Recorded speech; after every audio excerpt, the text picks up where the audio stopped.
sini kelompok kami akan menjelaskan tentang pacemaker. Untuk kelompok kami itu sendiri terdiri dari saya sendiri, Ahmad Al-Fauzi, Al-Hidayatun Nasiha, dan M. Zainul Asfiya. Untuk materi pertama, definisinya, pacemaker atau alat bantu jantung merupakan salah satu modalitas perawatan aritmia jantung, terutama bradiaritmia yang paling dapat dipercaya sejak tahun 1950. Sistem awalnya berupa alat pacu jantung asinkron dengan sebuah kabel pacu yang memacu jantung pada kecepatan tetap.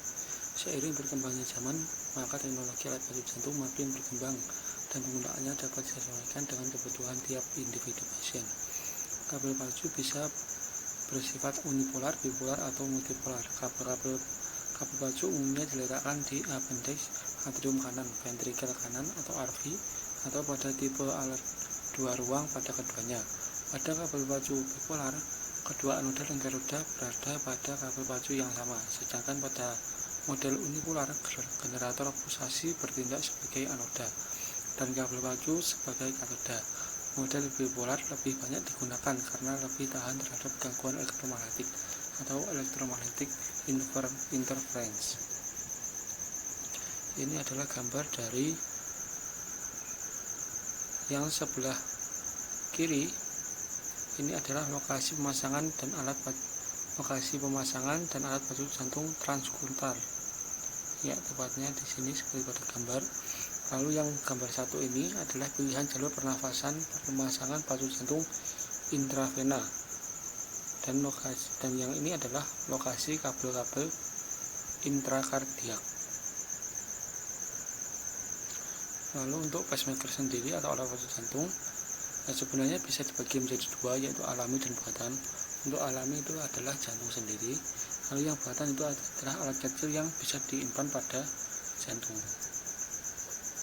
Untuk ketahanan dari baterai pacemaker buatan itu ada yang bertahan 2 tahun, itu terdiri dari sel merkuri, lalu yang bertahan 15 tahun itu adalah sel lithium iodide, dan baterai yang mampu bertahan 20 tahun yaitu baterai tenaga nuklir. Lalu untuk indikasi pemasangan alat pacu jantung dapat dipasang secara permanen maupun sementara, dan indikasi pemasangannya pun makin berkembang. Hal ini dapat digunakan melalui beberapa cara, mulai dari pemakaian lempeng eksternal, pemasangan darurat kabel pacu lewat akses vena sentral atau central vein catheter atau CVC, hingga pemasangan kabel pacu permanen intrakardiak bersama generator pulsasi. Alat pacu jantung umumnya diindikasikan untuk gangguan pembentukan impuls dan gangguan konduksi jantung. Berikut adalah daftar indikasi pemasangan alat pacu jantung berdasarkan pedoman yang dibuat oleh HRS tahun 2008. Yang pertama ada bradykardia karena sinus node dysfunction atau disfungsi nodus sinus, dan atrioventrikular node dysfunction atau disfungsi nodus atrioventrikular (AND). Lalu yang kedua ada bilok bifasik kronis. Lalu yang ketiga pacu jantung untuk blok AV yang terkait dengan infark miokard. Lalu yang keempat sindroma sinus karotis hipersensitif dan sinkop neurokardiogenik. Lalu yang kelima ada pasca transplantasi jantung. Yang keenam pencegahan dan terminasi aritmia dengan pacu jantung. Yang ketujuh kardiomiopati hipertrofi. Kedelapan anak, remaja, dan pasien dengan penyakit jantung bawaan. Lalu selanjutnya ada mode dan kode alat pacu jantung. Untuk mengerti lebih jelas mengenai bahasa alat pacu jantung, perlu dipahami adanya sistem kode yang dikembangkan dan dipublikasi oleh aliansi North American Society of Pacing and Electrophysiology atau British Pacing and Electrophysiology Group (NASPE BPEG).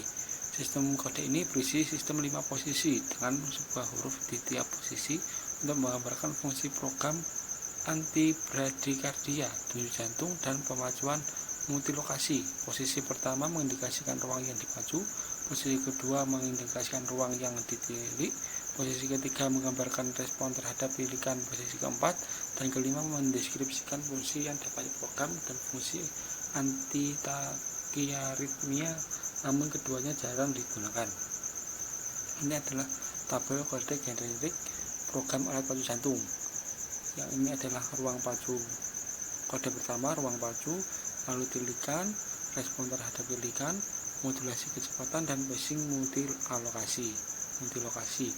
Untuk catatannya, kode 2 pada alat pacu jantung terdiri berarti alat menyediakan sinkronisasi atrioventrikular atau AV, di mana pemacuan atrial akan terjadi dalam mode terinhibisi. Alat pacu akan memastikan hal tersebut diikuti dengan kejadian ventrikular normal. Kode inhibisi berarti ruangan dipacu terus kecuali terdeteksi aktivitas elektrik intrinsik selama interval pemacuan. Kode trigger berarti alat pacu hanya mengeluarkan pulsasi sebagai respon dari tilikan aktivitas jantung.